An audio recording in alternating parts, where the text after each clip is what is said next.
to see, because they've always kind of been around that area of the top European teams, but never really broke into it. And it was like this kind of a breakout tournament for Switzerland. Of course, we'll have to see in the next round when they play another team who we'll get onto shortly. You know what I'm talking about. But yeah, I think it was a good game for the Swiss, good performance, really showcased how much they've improved recently and how much potential they've got to improve going forward too. I think the defence performed really well, the midfield performed really well, the attack can always be better for Switzerland. I feel like it is their weak point, is the attack. They rely a lot on the same players a lot of the time. But there is genuinely a shout for Granit Xhaka to be player of the tournament so far. He's sort of guided them through a lot of really good games so far, and it'd be very interesting to see how he's viewed after the tournament. But yeah, very good game. Really enjoyed watching it. Switzerland looking good going into the quarterfinals, where they will play, of course, England. So England beat Slovakia 2-1. I'm not going to talk too much on this because I did a full review of it the other night, which you can watch on the channel. That was Sunday's upload, so you can watch that whenever you'd like to on the channel. But yeah, England scoring a last-minute equaliser and then scoring in the first minute of extra time to secure a 2-1 win over Slovakia. England were poor, Slovakia were pretty good. That's all we'll say on this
Belgium never looked all there.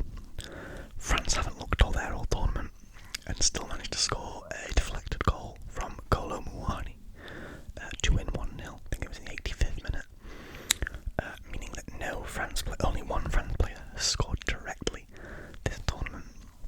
They've only scored one goal directly. That hasn't been a deflection or an own goal all tournament, which is crazy, rivaling England for the worst performer, or sort of worst underperformer, I guess, in this tournament. They've got a pretty difficult game coming up next, France. They've got Portugal, who defeated Slovenia the other night 3-0 on penalties. Portugal couldn't unlock Slovenia for 120 minutes and had to resort to penalties, where Diogo Costa saved 3 in a row, the first 3 Slovenian penalties in a row to win the shootout for Portugal. And same game where Ronaldo missed a penalty. Cristiano Ronaldo missed a penalty. And yeah, they've got to play France next. Two sort of out of sorts teams at the moment. But it'll be interesting to see how both of them sort of respond to another team that aren't really in the best form. I'll do some predictions after the video, after this little recap. But yeah, that's the third fixture. You've got France versus Portugal. And the final fixture for the quarterfinals that was decided, I think it was not last night, the night before, Wednesday night. Turkey, Austria, and Netherlands versus someone.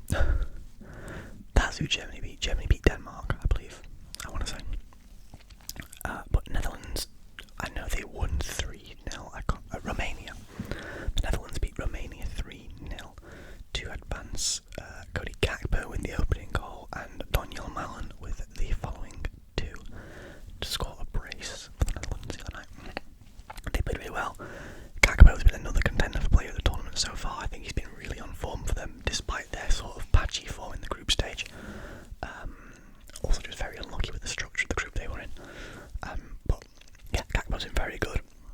The team seems to be gelling now more than it was at first. There was a couple of sort of teething issues when they first started playing in this tournament, which is never what you want in the early stages of a tournament, but it seems to be getting better now. They seem to be enjoying the football more, playing more as a team, playing through players, playing around players.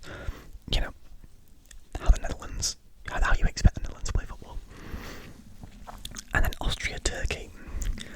Turkey won this 2-1, and props to the team for winning. By all means, it's always impressive to win a game at any competition, really.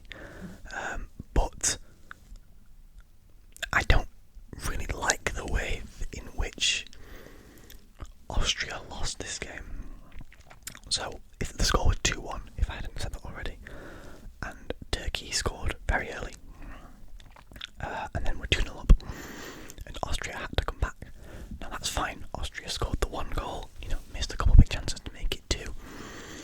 But the Turkish support in the arena, and now this is not generalising all Turkish fans at all, because there are England fans out there that are horrible too, but the select number of Turkish supporters in the stadium who were throwing coins and other projectiles at Austrian players when a corner was being taken, towards the sort of when Austria had taken a corner in the German side of the stadium, I don't like.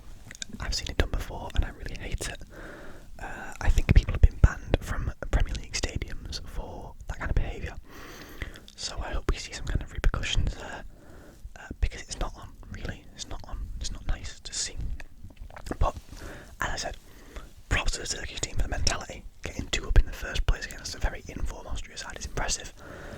They've knocked out one of the top teams, one of the first place teams in their group now, which I think they're the only side to do so, which is pretty impressive. Good on them. Good work, really. On to the round of 16 where they'll play the Netherlands, the quarterfinal, where they'll play the Netherlands. So, as I mentioned, quick sort of predictions for these games now. We'll start with, we'll get the elephant in the room out of the way first. England versus Switzerland. Now I just don't know what to think, because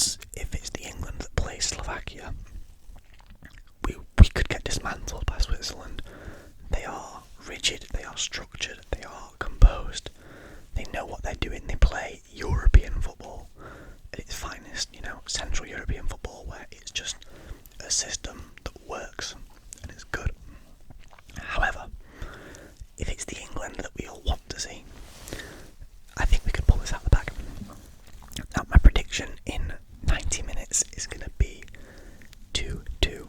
I think it'll be 2-2 at the end of 90 minutes. I think the Swiss are pretty consistent on the attack. They're not the most attacking team in the tournament, but they're pretty consistent when they do attack. I don't think England's defence is up to that, but I also think that England's midfield and attack outworks Switzerland's. And I think that will cause there to be it could be quite a heavy game in terms of goals. I think 2-2 is a good prediction, and I think that I've got to say it. I think England win on penalties, which is probably very rogue to say, but Switzerland are a good team. Definitely don't want England to underestimate them at all. I'd like us to win in 90 minutes, and a 2-0 would be amazing, but I just don't think it's realistic at this point. On to Germany-Spain, which is tomorrow. Now, I'm actually going to back the Spanish here and go for a 2-1 win. I know the German attack has been great this tournament so far. As I mentioned, the likes of Musiala, Wirtz, etc., etc. But, apologies, I can't see past the Spanish system and how well it's worked so far in this Euro. I think it's been really impressive. I think they've got a lot to be proud of in terms of they don't have the most raw talent out of a team. The most raw talent probably goes to Germany or England in terms of the players that they have, and France of course. On paper, Spain they're a top 5 team at the tournament on paper, but they're not. You weren't looking at them before and going, Spain will win this. They were a solid shout, but they were kind of an outsider's shout. The odds weren't that great, I don't think. But I think they'll take Germany down 2-1. I think they'll beat the hosts here. And we'll see them advance into the next round, where they will play either France or Portugal, which is a game that I'm not expecting much out of. No offence to the French or Portuguese teams or fans here at all. I've not seen either team really kick it into gear this tournament. Portugal looked really good against a poor Turkey side. When Turkey played against Portugal, they were very sloppy, but not at all against Slovenia. There's no knock on the Slovenians at all. They played a great game, did exactly what they needed to do. But I think Portugal should be coming into that game thinking, okay, we could win by 2-0 here, or 3-1, or whatever. And they just didn't. So I'm going to say that this is a 0-0 in normal time, and I think it'll go to penalties, and I think that Portugal will once again take the match on penalties. I'm not going to guess. I'm going to guess 4-2 on penalties, which I know is a very rogue score to guess because, I don't know. I think they'll win 4-2 on penalties. And then for the final match, which is Turkey versus the Netherlands, I'm going to go with the Netherlands 2-0 win here. I think that system is just too good. I think the Turkish spirit and the ability they have to get the players' ability to sort of rile each other up and work off of each other is very impressive. But I think Netherlands are just slightly too strong for them, and I think they'll take it 2-0 and to send them into the semi-finals against England, if my predictions are correct. But guys, that's going to be the video for today. Thank you very much for watching. I hope you enjoyed. Please let me know if you did. Please leave a like. Please comment what you reckon will happen over the weekend in the quarterfinals. I think it's the most interesting part of the tournament, honestly, because there's still multiple games and they're all very high stakes. So yeah, let me know what you think. Let me know who you think will win the tournament eventually, if you're in that, if you've got a thought on that. Please subscribe if you haven't already, and I'll see you guys in the next video. Thank you very much